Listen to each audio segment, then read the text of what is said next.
पहले तो हम यह समझेंगे कि ईडी होता क्या है। सिंपल वर्ड्स में बोले तो यह एक मर्दाना कमजोरी है जिसमें पुरुष फिजिकल रिलेशन तो बनाना चाहता है लेकिन प्राइवेट पार्ट उसका साथ नहीं देता। किसी किसी का तो मन भी नहीं करता किसी से फिजिकल होने को।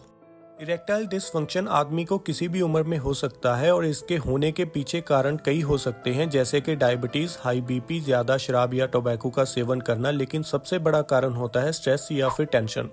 ईडी नाम की बीमारी कभी अकेली नहीं आती। या तो आपकी मेंटल हेल्थ खराब होगी इसलिए आपको ईडी होगा, या फिर आपको ईडी होने की वजह से टेंशन ले ले कि आपकी मेंटल हेल्थ खराब होगी। सबसे पहले बात करते हैं साइकोलॉजिकल ईडी की। इसमें पुरुष के लिंग में तनाव तो रहता है लेकिन अपने पार्टनर के सामने जाके डर या फिर शर्म की वजह से वह तनाव खो देता है, या फिर किसी टेंशन की वजह से उसका मन ही नहीं करता। यह बीमारी टेम्परेरी होती है, इसमें आपको किसी भी मेडिकेशन की जरूरत नहीं होती। आप अपने पार्टनर से इसके बारे में बात कीजिए, इससे आप में थोड़ा कॉन्फिडेंस आएगा। जैसे ही आपकी शर्म या डर दूर होगा सब अपने आप नॉर्मल हो जाएगा।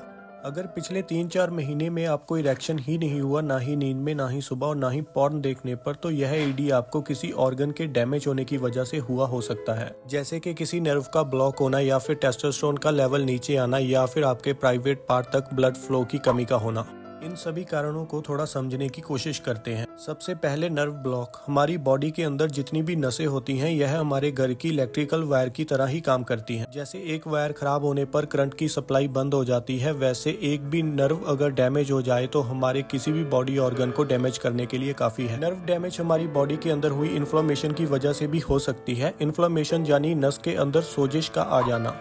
अब बात करते हैं रीजन नंबर 2 की। हमारी बॉडी के अंदर 50 से भी ज्यादा अलग अलग हार्मोन्स होते हैं। ईडी जैसी बीमारी को रोकने के लिए जो हार्मोन होता है उसका नाम होता है टेस्टोस्टेरोन हार्मोन। इस हार्मोन का काम होता है सेक्स ड्राइव को रेगुलेट रखना, हमारे मसल मास और स्ट्रेंथ को बढ़ाना, और यही हमारे स्पर्म और रेड ब्लड सेल को प्रोड्यूस करता है। आसान भाषा में बोले तो टेस्टोस्टेरोन केवल सेक्सुअल हेल्थ के लिए नहीं बल्कि एक पुरुष की ओवरऑल हेल्थ के लिए भी बहुत जरूरी है। तीसरा रीजन है प्राइवेट पार्ट के अंदर ब्लड फ्लो की कमी का होना। बॉडी के किसी भी पार्ट में अगर ब्लड फ्लो सही ना हो तो प्रॉब्लम तो होगी ही। इसके कई कारण हो सकते हैं, जैसे कि बॉडी के अंदर किसी प्रकार की कोई इन्फेक्शन, बहुत ज्यादा मोटापा या फिर आपका अनहेल्दी लाइफस्टाइल। वैसे तो और भी रीजंस हो सकते हैं ईडी के, लेकिन 95% लोगों के कारण इन्हीं में से होते हैं जो अभी हमने डिस्कस किए हैं। अब इनमें से आपकी बीमारी का कारण कौन सा है यह तो आपको एक्सपर्ट अच्छी तरह से जांच पड़ताल करने के बाद ही बता सकते हैं। एक बार आपकी बीमारी की रूट तक डॉक्टर जब पहुंच जाता है फिर तो 2-3 महीने में ही आप ठीक हो जाओगे। इस बीमारी का इलाज आयुर्वेद और एलोपैथी दोनों में पॉसिबल है, लेकिन बिना जाने आपको कौन सा ईडी हुआ है और उसका रीजन क्या है, कोई भी दवाई लेना एक तरह का जुआ खेलने के समान है। लेकिन मेडिसिन से भी ज्यादा जरूरी कुछ चीजें हैं, अगर आपने उनका ध्यान रखा तो आप बिना दवा के भी ईडी को ठीक कर सकते हैं। आप अपनी बुरी आदतों की वजह से अपने हार्मोन्स को इम्बैलेंस कर लेते हो। बुरी आदत चाहे तो गंदा खाना हो या फिर किसी भी प्रकार का कोई नशा या फिर लंबे समय तक किसी दवाई का सेवन करना। कुछ दवाइयां भी ऐसी होती हैं जिनसे पुरुषों में नपुंसकता आती है। तो हार्मोन्स को बैलेंस करने के लिए ज्यादा कुछ नहीं करना, बस घर का साफ और शुद्ध भोजन करना, अच्छी नींद लेना और 10-15 मिनट मेडिटेशन करना।